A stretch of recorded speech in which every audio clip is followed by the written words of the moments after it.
12 जून 2025 की दोपहर को एयर इंडिया फ्लाइट 171 अहमदाबाद के सरदार वल्लभ भाई पटेल इंटरनेशनल एयरपोर्ट से लंदन के गैटविक एयरपोर्ट के लिए एक रूटीन लॉन्ग हॉल जर्नी की तैयारी कर रहा था। इस शेड्यूल्ड इंटरनेशनल पैसेंजर सर्विस के लिए एयरक्राफ्ट एक बोइंग 787-8 ड्रीमलाइनर था, जो एक मॉडर्न और टेक्नोलॉजी के मामले में एडवांस्ड वाइड बॉडी जेट है, आप जानते हैं, जो अपनी फ्यूल एफिशिएंसी और पैसेंजर कंफर्ट के लिए जाना जाता है। इस खास दिन पर प्लेन में पूरे ट्रेवलर्स थे, जिसमें 230 पैसेंजर्स और 12 प्रोफेशनल्स का एक डेडिकेटेड क्रू सवार था। माहौल टिपिकल प्री फ्लाइट एंटिसिपेशन वाला था, जिसमें ट्रेवलर्स आने वाली लंबी यात्रा के लिए सेटल हो रहे थे। उन्हें आने वाले डिजास्टर का कोई अंदाजा नहीं था, जो जल्द ही होने वाला था। पैसेंजर मैनिफेस्ट भारत और यूनाइटेड किंगडम के बीच के ग्लोबल टाइज का एक रिफ्लेक्शन था, जिसमें कई अलग अलग देशों के लोग शामिल थे। पैसेंजर्स में बड़ी संख्या में इंडियन नेशनल थे, जिनमें से कई शायद टूरिज्म, बिजनेस या विदेश में अपने परिवार से मिलने के लिए यात्रा कर रहे थे। उनके साथ ब्रिटिश सिटीजन भी थे, साथ ही पुर्तगाल और कनाडा से ट्रेवलर्स के छोटे ग्रुप भी थे, जिससे केबिन में एक मल्टीकल्चरल माइक्रोकोसम बन गया था। 12 क्रू मेंबर्स एयर इंडिया के अनुभवी एम्प्लॉय थे, जिन्हें बोर्ड पर मौजूद सभी लोगों की सेफ्टी और कंफर्ट की जिम्मेदारी दी गई थी। उन्होंने सभी स्टैंडर्ड प्री फ्लाइट चेक पूरे कर लिए थे और एयरक्राफ्ट को क्लियर स्काई में डिपार्चर के लिए क्लियर कर दिया गया था, जिसमें कोई एडवर्स वेदर कंडीशन रिपोर्ट नहीं की गई थी। ठीक 13:38 इंडियन स्टैंडर्ड टाइम पर फ्लाइट EI-171 को क्लियरेंस मिला और उसने रनवे पर अपना टेक ऑफ रोल शुरू किया। जमीन पर मौजूद सभी लोगों के लिए डिपार्चर के शुरुआती पल पूरी तरह से नॉर्मल लग रहे थे। पावरफुल GEnx इंजन चालू हो गए, जिससे भारी एयरक्राफ्ट तेजी से आगे बढ़ने लगा। ड्रीमलाइनर ग्रेसफुली हवा में उठा, उसके लैंडिंग गियर ऊपर खींच गए जैसे ही उसने चढ़ना शुरू किया।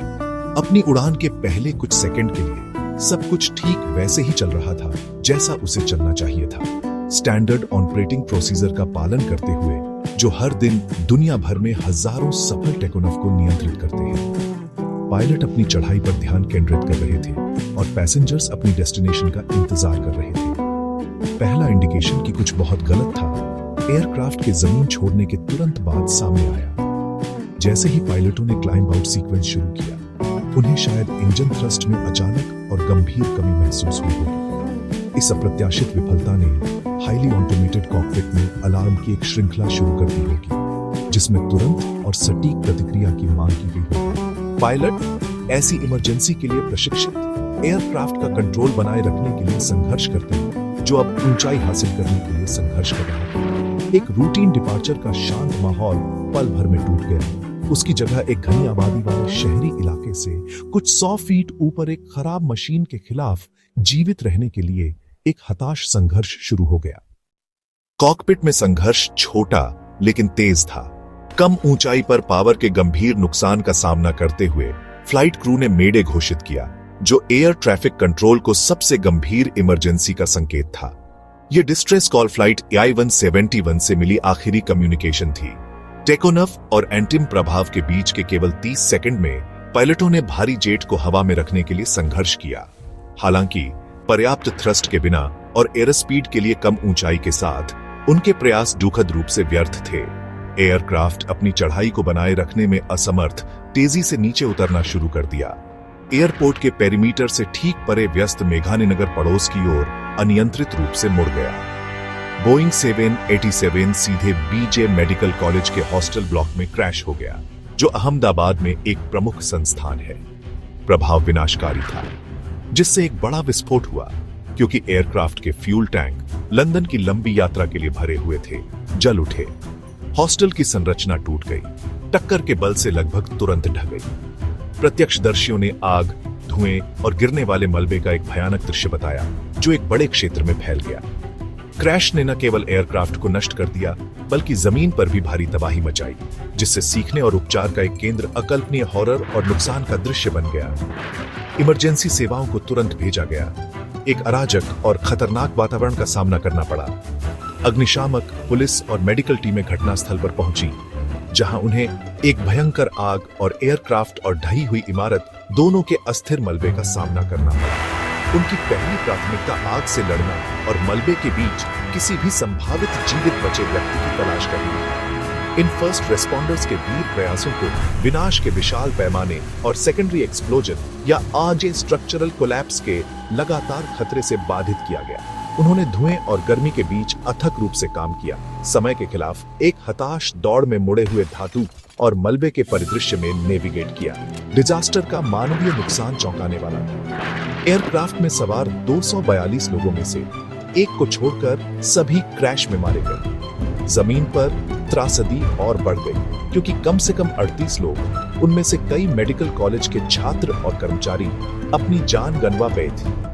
घटनाओं के एक चमत्कारी मोड़ में एक अकेला यात्री मलबे से जीवित निकाला गया, जो क्रैश का एकमात्र जीवित बचा व्यक्ति बन गया। पीड़ितों की पहचान करने का मुश्किल काम शुरू हुआ, जिसमें डीएनए एनालिसिस और डेंटल रिकॉर्ड शामिल थे, क्योंकि अधिकारी भारत और दुनिया भर में सैकड़ों शोक संतप्त परिवारों को क्लोजर दिलाने के लिए काम कर रहे थे। तुरंत बचाव और रिकवरी ऑपरेशन शुरू होने के साथ अधिकारियों का ध्यान जांच के महत्वपूर्ण काम पर चला गया। प्राथमिक लक्ष्य क्रैश के कारण का पता लगाना था, ताकि ऐसी त्रासदी दोबारा कभी न हो। भारत के directorate general on of civil aviation या डीजीसीए की टीमों ने क्रैश साइट को सुरक्षित कर लिया। हर मलबे के टुकड़े को सावधानी पूर्वक डॉक्यूमेंट और कलेक्ट किया। एयरक्राफ्ट के 2 black box, flight data recorder और कॉकपिट वॉइस रिकॉर्डर की तलाश सबसे महत्वपूर्ण थी। ये डिवाइस अत्यधिक प्रभाव और आग का सामना करने के लिए डिजाइन किए गए थे, जिनमें महत्वपूर्ण डेटा और ऑडियो थे जो उड़ान के अंतिम क्षणों का सेकंड दर सेकंड विवरण प्रदान कर सकते थे। दोनों रिकॉर्डर को अपेक्षाकृत अच्छी स्थिति में बरामद करना जांच में एक महत्वपूर्ण सफलता थी। उन्हें तुरंत एनालिसिस के लिए एक विशेष प्रयोगशाला में भेजा गया। कॉकपिट वॉइस रिकॉर्डर पायलटों की बातचीत और कार्यों को उजागर करेगा, जबकि फ्लाइट डेटा रिकॉर्डर एयरक्राफ्ट के प्रदर्शन के बारे में हजारों पैरामीटर प्रदान करेगा, जिसमें इंजन की स्थिति, ऊंचाई, एयर स्पीड और कंट्रोल इनपुट शामिल है। इन्वेस्टिगेशनकर्ताओं ने कई संभावित कारणों पर ध्यान केंद्रित करना शुरू कर दिया, जिसमें GNX इंजन में एक गंभीर विफलता जांच की एक प्राथमिक रेखा थी। टेकोनफ पैरामीटर में मुद्दों या लैंडिंग गियर सिस्टम में खराबी की संभावना की भी सावधानी पूर्वक जांच की जा रही थी। घटना के अंतरराष्ट्रीय दायरे ने एक वैश्विक प्रतिक्रिया को प्रेरित किया। चूंकि एयरक्राफ्ट एक अमेरिकी निर्मित बोइंग 787 था, संयुक्त राज्य अमेरिका के नेशनल ट्रांसपोर्टेशन सेफ्टी बोर्ड ने बोइंग और इंजन निर्माता जनरल इलेक्ट्रिक के तकनीकी सलाहकारों के साथ जांच में सहायता के लिए भारत में टीमें भेजी।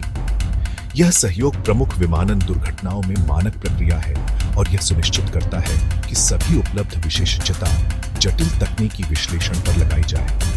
इन अंतरराष्ट्रीय निकायों के संयुक्त प्रयासों का उद्देश्य उन घटनाओं के सटीक क्रम को एक साथ जोड़ना था, जिनके कारण टेकोनफ के तुरंत बाद बिजली का विनाशकारी नुकसान हुआ। क्रैश के जवाब में भारत के विमानन नियामक ने त्वरित और निर्णायक कार्रवाई की। डीजीसीए ने देश के भीतर वर्तमान में संचालित सभी बोइंग 787 ड्रीमलाइनर के तत्काल निरीक्षण का आदेश दिया। एयर इंडिया और एयरक्राफ्ट का उपयोग करने वाले अन्य भारतीय वाहकों को व्यापक सुरक्षा जांच करने का आदेश दिया, जिसमें इंजन के कारण और टेकोनफ सिस्टम पर विशेष ध्यान दिया गया था। भारत सरकार ने विशेषज्ञों का एक उच्च स्तरीय पैनल भी स्थापित किया। उन्हें अपनी फाइंडिंग्स पर एक प्रारंभिक रिपोर्ट देने के लिए 3 महीने की समय सीमा दी गई। इस तात्कालिकता की भावना ने घटना की गंभीरता और जवाबदेही के लिए सार्वजनिक मांग को रेखांकित किया। एयर इंडिया फ्लाइट 171 के क्रैश ने भारत और दुनिया भर में दुख और अविश्वास की लहरें भेज दी। बोइंग 787 ड्रीमलाइनर का पहला घातक क्रैश और हल लॉस के रूप में इस घटना ने एयरक्राफ्ट के बेदाग सुरक्षा रिकॉर्ड को तोड़ दिया और टाटा ग्रुप द्वारा हाल ही में अधिग्रहित एयर इंडिया को एक गहरे संकट में डाल दिया। भारत सरकार ने राष्ट्रीय शोक की अवधि घोषित की और दुनिया भर के नेताओं से संवेदनाएं मिली। एक भावुक श्रद्धांजलि में किंग चार्ल्स III ने कॉमनवेल्थ के प्रमुख के रूप में लंदन में ट्रूपिंग द कलर समारोह के दौरान 1 मिनट का मौन रखा और एक काली बाह का पट्टा पहना उन पीड़ितों को सम्मानित किया जो उनके राष्ट्र की राजधानी जा रहे थे। सोशल मीडिया और समाचार चैनल पीड़ितों और उनके परिवारों के लिए दुख और एकजुटता की अभिव्यक्तियों से भर गए थे। त्रासदी के पीछे की मानवीय कहानियां सामने आने लगी, जो कम उम्र में खत्म हुई जिंदगियों की एक दिल दहला देने वाली तस्वीर पेश कर रही थी। टाटा ग्रुप और एयर इंडिया ने मृतकों के परिवारों, यात्रियों और जमीन पर दोनों को तत्काल वित्तीय सहायता और व्यापक समर्थन का वादा किया। भावनात्मक और लॉजिस्टिकल नतीजों का प्रबंधन एक बहुत बड़ी चुनौती थी, क्योंकि अधिकारी शोक संतप्त रिश्तेदारों का समर्थन करने के लिए काम कर रहे थे, जबकि पीड़ित पहचान की कठिन प्रक्रिया जारी थी। यह आपदा राष्ट्रीय एकता का एक गंभीर क्षण बन गई, जो नुकसान की एक साझा भावना से बंधी हुई थी। इस त्रासदी ने भारत और विश्व स्तर पर विमानन सुरक्षा मानकों पर गहन ध्यान केंद्रित किया है।